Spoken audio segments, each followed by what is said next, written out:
Hi, everyone. It's Shirley Farrar, and this is Encouragement on Fire. Today, we are having a conversation, an intense conversation, a needed conversation with Ruben Britt from South Jersey. And he is going to talk to us about, first of all, his expertise, but also men's self care. It's important, at least it was important to me. Everybody knows what I went through in my health issue prior to coming out and being a conqueror through all of this process. But one of the things I find is that in the community of men, sometimes, there are things that they don't talk about. And so that's the conversation for today. So welcome, Mr. Britt. Welcome. Thank you, Shirley. Thanks for having me. Yeah. So this is, like I said, a conversation. It's like two colleagues, two people talking about men's self-care.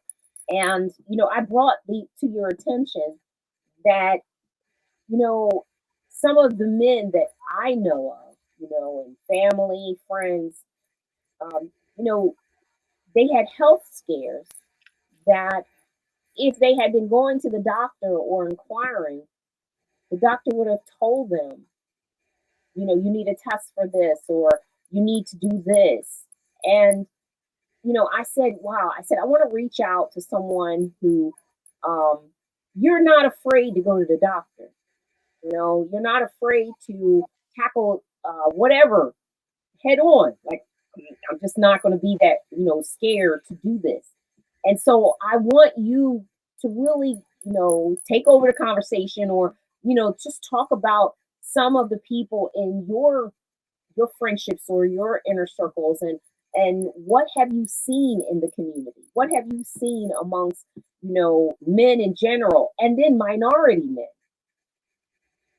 Well, I've worked in higher education for 40 years. And prior to working in higher education, I was a health and phys ed teacher. And I taught health, which was probably the one class I really enjoyed. And I emphasized the importance of living a healthy life, teaching health in the inner city, which is where we see a lot of disparity regarding healthcare. And so I always believed that even though I no longer worked in higher education, I still had to practice what I preach. And what I've done is, and I continue to do, is get my regular checkups. As I get older, sometimes they may require you, instead of once a year, a yearly checkup, twice a year. Yep. And then there are different specialists one might have to go to regarding, could be your heart, you could be any type of issue that relates to the human body. But I've always felt that a lot of people's health conditions could have been avoided had they had the regular checkups, or if they had lived a different lifestyle. For instance, they just had recently the American Cancer Society came out with a report, and they talked about there are 4 risk factors that cause cancer. And one, of course, is number 1 is smoking. Number 2 is excess body weight. Number 3 is alcohol and drug consumption. And number 4 is the diet. And a lot of these health issues that men face could have been avoided. And a lot of times, sometimes men get caught up in this, I guess you call it macho thing, where it's like, well, I'm all right, No, all right. And then it's too late when they're finally diagnosed with a disease, a terminal disease, or the likes, and then they run into problems. Yeah, and it's sad because something that could have been avoided. We have scientists, we have knowledge, we have information. And as we know, knowledge is power. Yes, it is. You know that at the age of 40, you should get, for women, a mammogram. For men, it may be a, colonoscopy or, other. And they're saying, the data says people who are over this age or individuals that are of this culture, we have found this information. For anyone to say, well, that's just foolishness. This is data that has been put out there based on real numbers, individuals in the community. I'm pretty sure you, as well as myself, I've participated in these numbers. So now I'm part of a data or a database that says female over the age of this, Black individual who has had cancer. You understand, like, these are real numbers. And for anyone to think, well, I'll just avoid it. I'll just avoid those tests and I never will ever have to worry about it. What would you say to that person? You need to get tested. I've had to, on a number of occasions, sat people down who were reluctant to get a colonoscopy. I don't want anybody exploring my body that way and this and that. And I have to be candid with them and say, hey, it's not like they're taking advantage of you. It's a way to find out what's going on inside of your body. And as we know, colon cancer is one of the big uh, uh, health problems that particularly blacks face. I lost a friend as a result of colon cancer. By the time it was discovered, it was pretty much too late. And so when you look at the overall picture, particularly with African Americans, it's imperative that they seek out information, that they get a doctor who they feel comfortable with, one that they can confide if there's certain issues that they're facing, that they can talk with them, and that the doctors prescribe the right medication or right procedures that need to be done to correct the problems that they may have. That is so true. I am in total agreement with that. Preventive medicine. That was one of the things that, like the four examples you gave earlier in regards to how to prevent getting cancer. That wasn't a conversation that I was privy to, though the information was available. And so when I look back, was I a drinker? No. Was I a smoker? No. So I assume that, hey, I will never get cancer. See, that's the thing. People think, oh, people, you must have had a life of, no. And I was pretty healthy, meaning my eating habits, those things were not horrible, but there were many things that I was eating. Now I look back and I say, wow, over time, I can see how that could contribute to it. And then also, there's other things that the doctors will tell you. Stress will cause, your body's immunity to decline. And so, any of those factors that you just named, if you are involved in any of them, could then be the catalyst that brings you down, and now you are affected. So, totally agree with what you're saying. And, in this particular podcast, I'm really encouraging the men. And like I said, could I come on here and do it? Yeah. But it needs to come from other men in the community who can say, hey, I do this. This is something that is important in order for you to be here for your family. Well, it's interesting that you said that.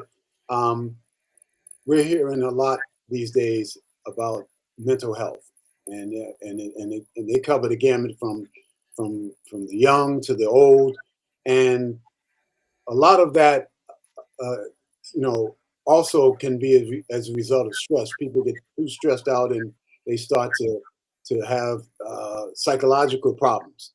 And as I've always preached, even in my classes, and even when I do workshops, even in higher education, is that it's imperative that everybody have some me time where you're away from the everyday environment, whether you take a walk or whether you're sitting outside on the park bench or whatever it might be. But you need that me time where you're away from the everyday world, and it really helps release your stress. And as you said earlier, stress can cause a lot of the different health issues to come on because people are so stressed out. And when you look at sometimes, particularly um, African Americans, they a lot of times they work under stress, and it can affect their health. And sometimes they use other um, negative things to offset the stress that they're facing, whether it's smoking, whether it's overeating, whether it's drinking, sometimes using drugs to cope with it. But in the long run, it catches up to you. That is so true. And a lot of times we think, one of the scenarios you gave was overeating or obesity. Yes. And I did a podcast previously on how obese you are based on your age and your height. Now, I think it's the BMI or something, index. Yeah, BMI, something Okay. like that. But when I was talking about this particular podcast, and when I was doing the research, I found out, wow, I'm obese. And I know people say, what? Like, I'm smaller now. But recently, I lost 30 pounds. And sometimes you can still look the same, but your body shape is different. And that extra weight goes against your heart, it goes against your organs. And that was one of the things that my oncologist had told me. And my pulmonary specialist said, you have to lose a minimum of 10 pounds, or excuse me, 20 pounds, they had told me. And I was like, what? They said you have to lose 20 pounds because a lot of times we think when people are on radiation or they're on chemo that you lose weight. You gain weight in many cases. But I had already had weight on me prior to the stress and overeating and things. And I didn't even realize how this was detrimental. You see what I mean? Like you said with the stress, don't be a stress eater. Get out and exercise, get out and walk. Don't allow it to affect you to the point where now you are causing damage to your body. And I have to say that. And that's women or men, making sure that, because I know you hang out with my hubby and y'all go play basketball. And I think that's awesome. You and all the guys, y'all get up at I think 5 a.m. And I'm like, woo, Lord, I still be sleeping. But y'all get up and you're out there and you're taking care of yourself. Yes, and it also creates when you're going, particularly when we talk about basketball, we go out and play. It's also like a fellowship. It's a stress reliever, and it allows you to get that cardio in, and in some cases, if somebody's overweight, it gives you an opportunity to lose some weight, as long as you don't, when you get home, stack up on food again. And when you Yeah. look at the overall picture, particularly with African Americans, African American males are twice as likely to get prostate cancer as opposed to their white counterparts. And some of the things that they may need to do is reduce their fat intake, eat more fruits and vegetables, add more green to their diet, and avoid processed foods. And I know growing up, one of my favorite processed food was a hot dog. And there was a place in my neighborhood, they used to sell the foot-long hot dogs. Yeah. And I stopped eating them. Now, when I do have a tasting for a hot dog, I usually get plant-based hot dogs now. Right. And which is, to me, is just as tasty and a lot more safer. and sometimes males are reluctant to even go through the or take the prostate examination because they say, well, it's uncomfortable and I don't want anybody doing that. But it's worth it if you want to live. And the other thing is you can also take the PSA a blood test as well. They both should go hand in hand. And the rectal examination, I mean, is like maybe 5 seconds or so, Right. and you're done. Right. But at least you have peace of mind knowing that, hey, I'm fine. When you get your PSA test back and they're negative, you know you're fine, and you can now live a stress-free life and not worry about, I don't want to do it, Right. but I don't know if I have cancer, or prostate cancer. So it's always good to get those examinations. It doesn't take that much time to do. The PSA exam is take your blood test. Usually your doctor will recommend when you visit them that you take a blood test, and then they'll incorporate some of the things that they want the people at the lab research or diagnose. Wow. See, that's good information right there. Just telling the people just that, PSA, get the blood test, find out what the numbers are because you need to have that information moving forward. Um, and that test is only 5 minutes. Yes. Where people are using it out in their head that, oh my God, I'm going to be sitting there forever. It's 5 minutes. Get over it. Right. So you're strong. You can do this. Do the test and call it a day. Take yourself out for dinner, whatever. But get over it. Yeah. And these old old-fashioned hang-ups and the likes has attributed to the life expectancy of particularly African Americans. White, as opposed to white Americans, they live 5 years longer than African Americans. African Americans live anywhere, the life expectancy is anywhere from like 73 years as opposed to 78 years for whites. Wow. And some of it is because of people being hard-headed and not following through, getting the necessary checkups, and then some attributes to racism, where you have poor health care in terms of the doctors that see African Americans are not really honest or candid or genuine in terms of examining them or prescribing certain things that they need to do. And so that's why you kind of have to do your own homework a little bit, as they say, so that you can make sure that you're in the best health possible and not be one of the many victims who have transitioned because of poor health care. Yeah, but we know that in healthcare there are disparities amongst individuals and also cultures. Um, but I also find it that many people that I know who have insurance,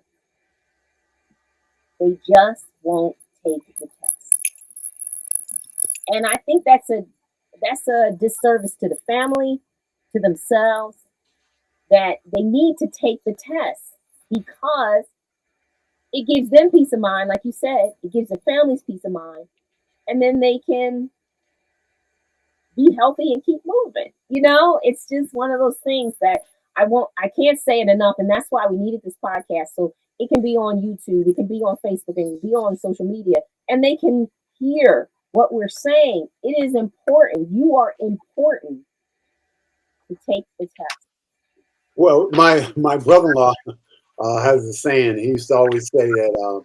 He said, the reason why women live longer than men, and I said, no, it's because they choose to.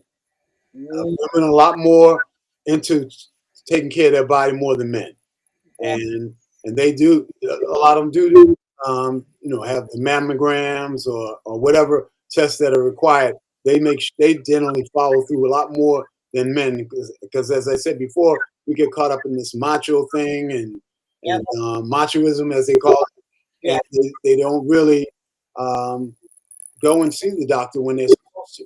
Right. I think that also, if you are in a relationship with someone, go with them to take their test to provide support. Because I think that, I remember when my husband went with me, for when I was having our children. Okay. A lot of times, if you don't know, you're like, oh my God, like, you and, you and Penny having your kids, because you visually saw, you're like, oh my God, you love your wife because of what she went through. You Yes. understand? Yes. It's Yes. a new experience. Yes. It's none of that sitting in the waiting room. No, you're in there and you're like, oh my goodness.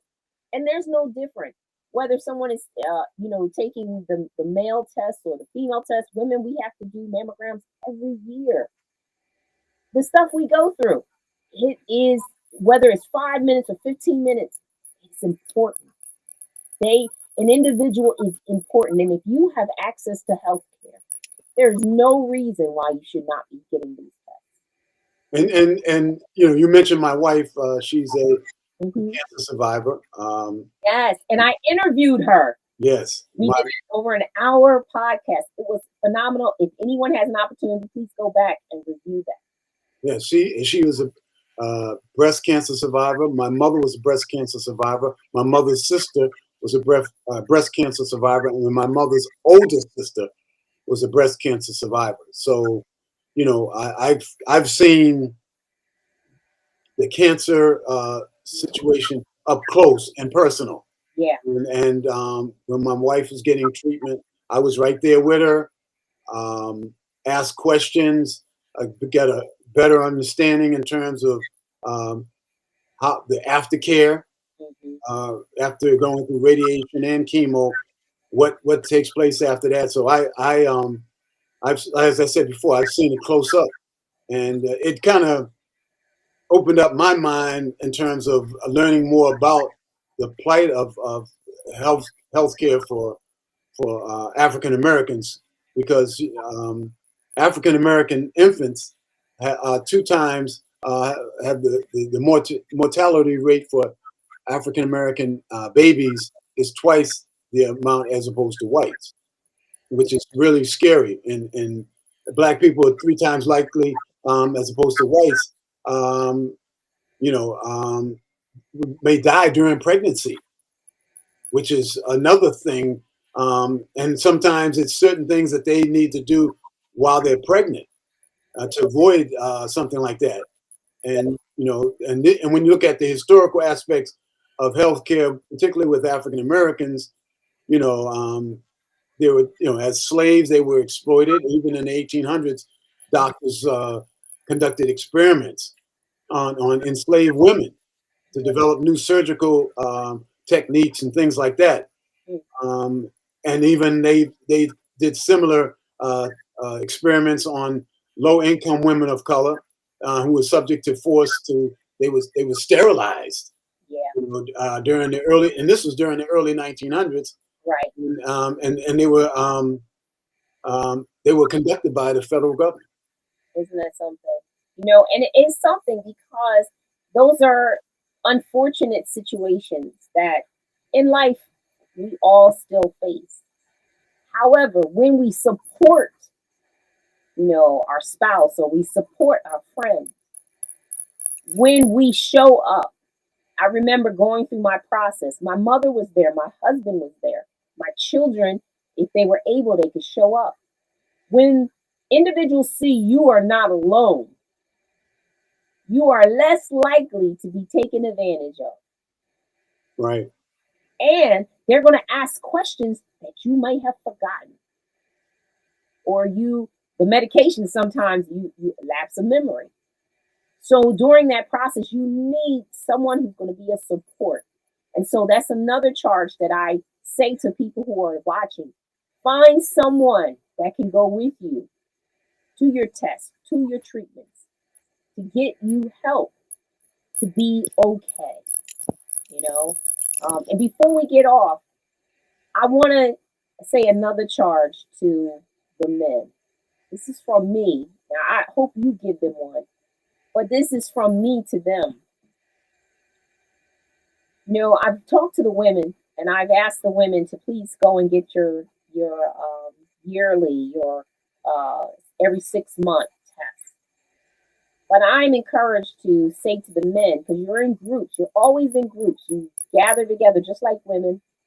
Challenge those that are amongst the group, and even in private, to ask them if they've gotten their tests, because it will be coming from you as a man to another man. It will help them to make a good decision to say, I haven't done that. And maybe a conversation can come about getting them to the test. Everything you said was so on point, because there's a book that I recommend every African American male and female to read. It's by Dr. Uche Blackstock. Okay. She is a doctor. She has a twin sister. They're both doctors. Mm. They both graduated from Harvard Medical School. Their their mother was also a doctor, also graduated from Harvard Medical School. The first Legacy. who graduated, but she has a book out called Legacy: A Black Physician's Reckons with Racism in Medicine, and she goes into detail on the importance of healthcare, and talked about how when somebody in your family who was stricken with whether it's cancer or disease, it's always good to be there, somebody be there with them, because it also takes the stress away from it, and as you said before, it provides that feeling that, hey, I'm not alone, somebody's with me. I'm not alone. That is powerful right there. I'm not alone. Well, thank you so much, Mr. Britt, for joining me today for this Encouragement on Fire podcast. This is number 98. Getting to our 100. So, woo! Everybody continue to stay tuned. But we are going to continue to talk about conquering cancer, sickness, and disease. And Mr. Britt, this whole 2024, we are talking about life work balance, in addition to some of the health benefits, the different things that we need to talk about, time management. All of these things make a difference in how someone is stressless, or how they balance their work and their life. And right now we're actually doing a series on career transitioning to the world of work. Because if you're not worried about your next step in that, meaning I have my plan. I have my plan. I've been talking to someone. I have, all the things that I need in place. I'm not going to stress about it. I'm going to be okay. And so I'm trying to work with everyone online. So those are the things we're doing. And we hope that everybody that's watching, that you stay tuned. Well, I'm Shirley Farrar, and my guest was Ruben Britt, and this has been Encouragement on Fire.